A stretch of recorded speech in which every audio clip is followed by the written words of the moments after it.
दादा सध्या पुस्तक आहे माझे तुरुंगातले दिवस संजय राऊतांचं आणि सगळीकडं एकनाथ शिंदेंना देवेंद्र फडणवीसांना पाठवण्यात येतंय. कसं बघताय तुम्ही? कोणी उपहासात म्हणतंय, कोणी टोलीबाजी म्हणतंय याला, पण ते अगदी आदरपूर्वक सगळ्यांना पाठवतात.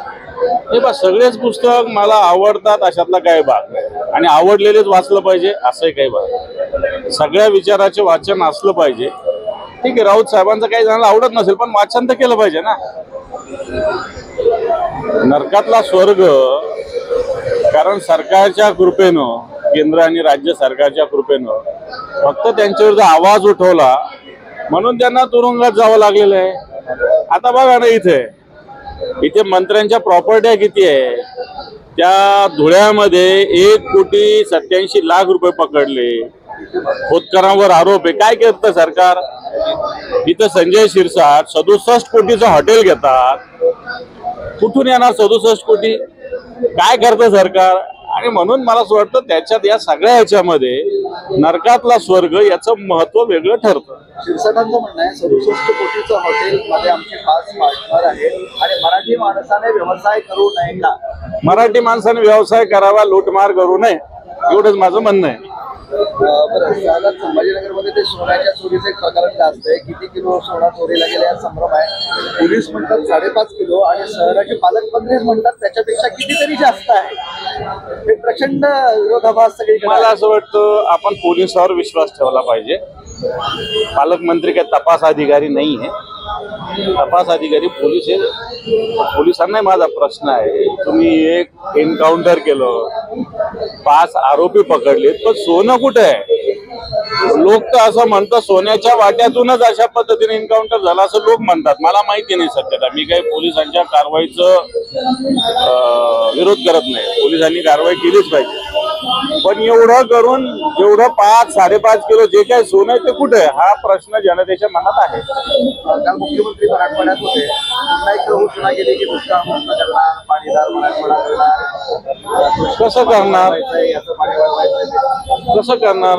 देवेंद्र फडणवीस काय भगवान श्रीकृष्ण आहे का? गोवर्धन पर्वत इकडे हलवायचा आणि पटापट वरून पाऊस पाडायचा? मला असं खोटं बोलतात. मराठवाडा वॉटर ग्रीड 17 सप्टेंबर 16 सप्टेंबर 2023 घोषणा केली. अजून सर्वेक्षण सुरू नाही. पूर्ण 2 वर्ष झालं. किती खोटं बोलणार?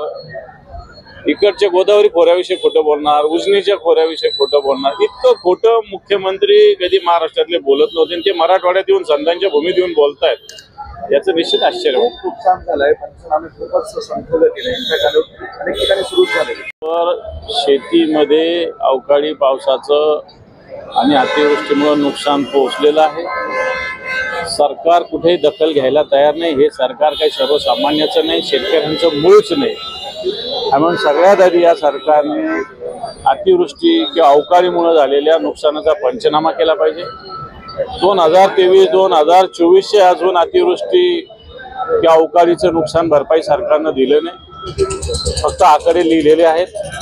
किमान आता तरी सरकारने पंचनामे करा आणि शेतकऱ्याच्या पत्रात काहीतरी द्यावं. राज्य सरकारची खर्चाला कपात करताय. पुरवणी मागण्यांमध्ये गरजेपुरते पैसे देणार. लाडकी बहीण योजनेसाठी सरकारची काटकसर सुरू आहे असं म्हटलं जातं. सरकार एकच योजनेसाठी काम करते असं दिसतं. राज्याच्या विकासासाठी सरकारला काही घेणं देणं नाही. पण एकीकडे लूटमारी सरकार करतं. सरकारकडे पैसे नाही अशातला काही भाग नाही. सरकारकडे पैसा आहे.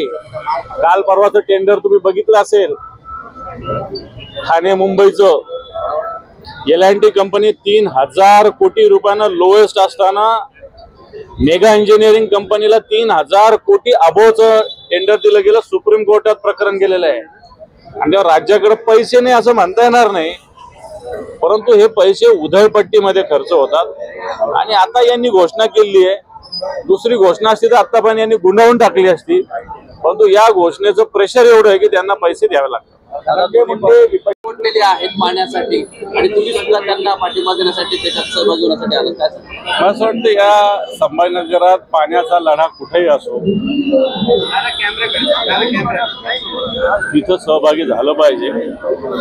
कारण ही आवश्यक बाब आहे. प्रशासन आणि सरकार याच्या दुर्लक्षामुळे हा प्रश्न निर्माण झाला आहे. काल परवा मी कुठेतरी वाचलं देवेंद्रजी फडणवीस राज्याचे मुख्यमंत्री यांनी पुन्हा ऑक्टोबरची ऑक्टोबरची तारीख दिलेली. माझं तर त्यांना आव्हान आहे की ऑक्टोबरच्या 1 नोव्हेंबर रोजी तुम्हाला तुमचा मोठा नागरी सत्कार आम्ही या संभाजीनगरात करू. जर या जलवाहिनीतून पाणी आलं तर मी स्वतः या नागरी सत्कार कार्यक्रमाचा प्रमुख बनेल आणि 1 नोव्हेंबरला जर पाणी देवेंद्रजींनी दिलं या समांतर जलवाहिनीच्या माध्यमातून त्यांचा या संभाजीनगरात मोठा नागरी सत्कार करू. नाही दिलं तर मला असं वाटतं जे आंदोलन आता दैनिक सकाळनी पण इथं केलेलं आहे, आम्ही शिवसेनेने लबाडांना पाणी द्या आंदोलन केलंय, अन्य काही संघटना करत असतील, मला असं वाटतं सरकार जनतेला फसवतो हे स्पष्ट होईल. नाही दिलं तर आता मुख्यमंत्र्यांनी तू आज आला खूप दिवसांना जरा तुझ्याला प्रश्न विचारते जरा कधी यायचं ते आम्ही ठरवू. आज नाही रोज आला ठीक आहे. जे रोज येतात त्याचा आधी प्रश्न, जो रोज येतात त्याचा आधी फुगरीगिरी करणाऱ्यांची नावाचे नका टाकू. त्याचा व्यक्तिगत विषय धनंजय मुंडेंचा. कोणी जर एखादा आमदार म्हणा किंवा धनुभाऊ म्हणा, धनंजय मुंडे म्हणा, तर विपक्ष शरण गेले तर मला असं वाटतं पुन्हा फ्रेश होऊन कामाला लागतील अशी अपेक्षा करूया आपण. 2652 म्हणजे 2652 लाडक्या बहिणी या सरकारी कर्मचारी निघाले.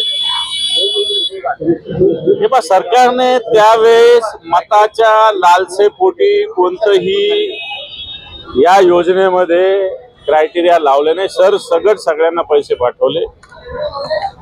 खरं तर सरकारने याचे क्रायटेरिया योजना जाहीर होतानाच डिक्लेअर केलेले आहे आणि ज्या ठिकाणी असे क्रायटेरिया डावलून ज्यांना लाडकी बहिणीचे पैसे दिले असतील, ज्या अधिकाऱ्यांनी मंजूर केले त्या अधिकाऱ्याच्या वेतनामधून हे कपात केली पाहिजे. लाडक्या बहिणीला धक्का लावता कामा नये.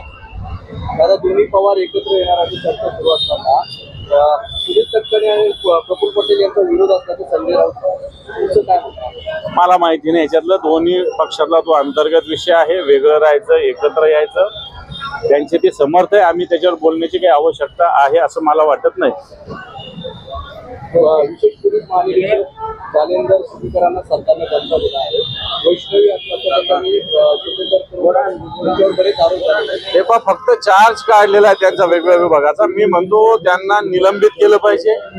त्यांच्या प्रेशर खाली त्या काळात पोलिसांनी काम केलेलं आहे. त्यांच्या प्रेशर खाली पोलीस काम करतात आणि म्हणून त्यांच्याकडून फक्त चार्ज काढून चालणार नाही, तर त्यांना निलंबित केलं पाहिजे, सेवेतून घरी बसवलं पाहिजे. सरकारी कर्मचाऱ्यांनी जे पैसे घेतले ते वसूल करायला हवे ना. सरकारी कर्मचाऱ्याकडून ज्यांनी मंजूर केलं त्याच्याकडून, आणि ज्यांनी लाभ घेतला त्यांचं काय चूक आहे? अर्ज तर सगळ्या दुनियाने केलेला आहे. पण नियम कायदा पाळणं कोणाची जबाबदारी आहे? जो फॉर्म ऍक्सेप्ट करतो त्याचा आहे, अर्ज तर कोणी भरतो, त्याला काय.